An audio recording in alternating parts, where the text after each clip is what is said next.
Die strale verskyn versigtig om die lesse van dan en nou te verlig en te vestig en naby ons te hou. Ons dink, doen, voel en vrees. In Afrikaans die taal van ons wees. Met hart, siel en gees is ons bereid om anders te wees. Hi, ek is Dan. Welkom by ons stukkie wêreld. Ek bou, dis wat ek doen. M, sy is die beplanner. Uits bestuur die hele ding en Linkie, wel, sy doen die moeilike goed baie goed. Ons is Afrikaanse Afrikaners van die wat oor is. Ons het die one-way ticket na Mars mis. Nou begin ons maar oor. Maar gelukkig weet ons 'n paar goed so, ons begin in die middel van die leerklip.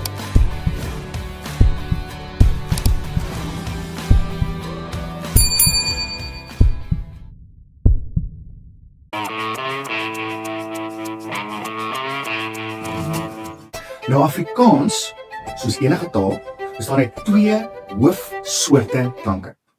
'n klank waar daar iets in die pad is wanneer jy dit uitspreek, en 'n klank waar daar niks in die pad is wanneer jy dit uitspreek.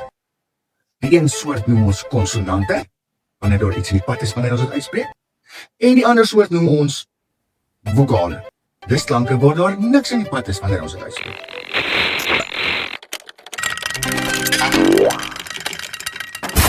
Die vokale word in 3 hoofgroepe verdeel. 1. Diftonge. Ook bekend as 2 klanke, want dit is waarvoor diftonge staan. Dit is 2 verskillende oorklanke wat direk na mekaar uitgespreek word, soos byvoorbeeld oi, oi, oei, eeu, ou, ai. Groep nommer 2 is lang vokale. Dit is lang oopklanke waar daar geen versperring is of iets in die pad is wanneer jy dit uitspreek. Dit is enigiets soos u, o, e. En wanneer jy die tandarts besoek, sê jy vir hom sodat hy jou tande kan bekyk. Groep nommer 3 is kort vokaal. Nou dit is enige kort klank waar daar niks in die pad is met die uitspraak daarvan. Enigiets soos a, e, o, o.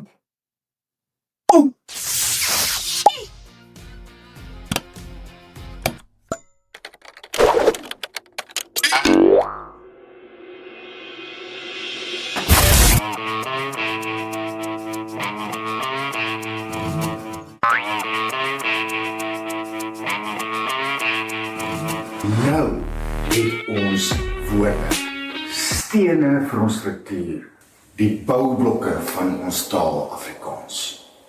Gryp jou goed, kom ons gaan bou. Hier het ons nou al 'n paar rytjies gebou.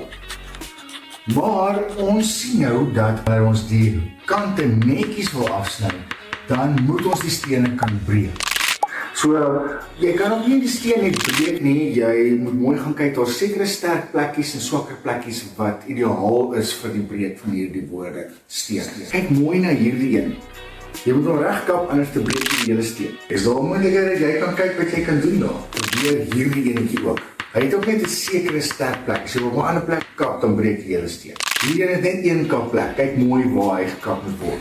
As jy hom verkeerd kap, dan beteken hierdie steen nie dieselfde. Dit nou die skakel en die beskrywing.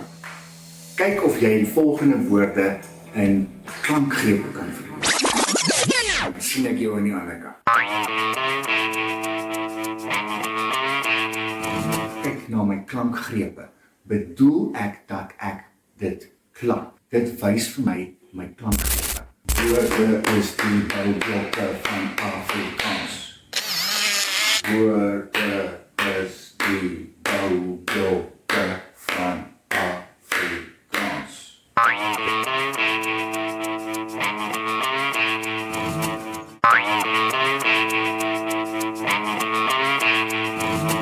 Vier hoofredes hoekom ons hierdie stene, hierdie woorde wil kan breek, is nommer 1, ons wil reg kan spel. En ek gaan so 'n bietjie praat oor die reëls wat te doen het met die vokaalgroepe. Wil ons 'n woord mooi kan breek sodat die betekenis behou word aan die einde van 'n sin of aan die einde van 'n reël wanneer daar nie meer plek is geskryf nie. Ons gebruik ook die klankgrepe en die lettergrepe wanneer ons liedjies skryf, wanneer ons gedigte maak, wanneer ons speel in ons taal en wanneer ons voel in ons taal. Die heel lekkerste gedeelte waar ons taal lekker kan gebruik. En dan, wanneer mens alles verstaan, dan lees 'n mens vinniger, kry vinnig inligting en praat ook dan lekker vinnig om die inligting oor te dra.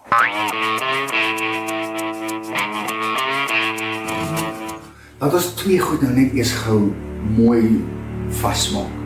Jy kry twee soorte lettergrepe. Jy kry geslote lettergrepe of toelettergrepe en jy kry ook lettergrepe. Toelettergrepe is lettergrepe wat eindig op 'n konsonant. 'n Oop lettergreep is 'n lettergreep wat eindig op 'n vokaal, 'n oop klank. En van die drie groepe. Die reël sê, na 'n kort beklemtoonde vokaalklank verdubbel die konsonant. Dit beteken dat wanneer ek konsonante sien wat direk langs mekaar staan, wat presies dieselfde is, dan kap ek dadelik. Soos as ek 'n l en 'n l, of 'n m en 'n m, of 'n s en 'n s sien wat direk langs mekaar staan, dan kap ek dadelik. Die tweede ding waarvoor ek kyk, is wanneer ek die woord lees, sien ek dalk 'n woord wat 'n lang klank moet wees, wat as een letter geskryf is. As dit so is, dan kap ek dadelik. Want die reël sê, 'n lang klank in 'n oop lettergreep word as een letter geskryf.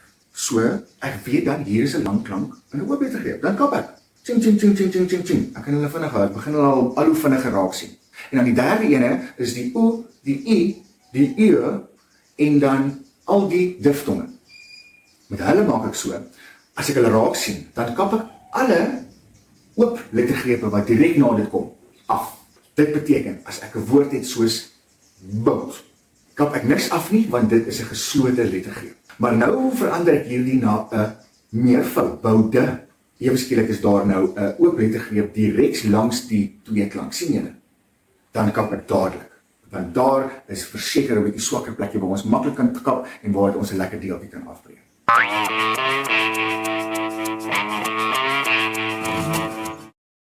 Die volgende oefening in die beskrywing gaan jou bietjie toets of jy hierdie basiese reëls vinnig kan toepas. Sterkte, sien jou aan die ander kant.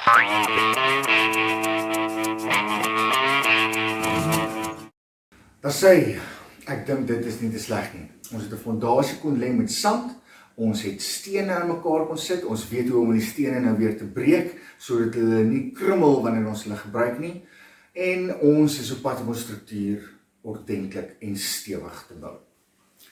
Nou wonder ek, watter tipe stene kry 'n mens al?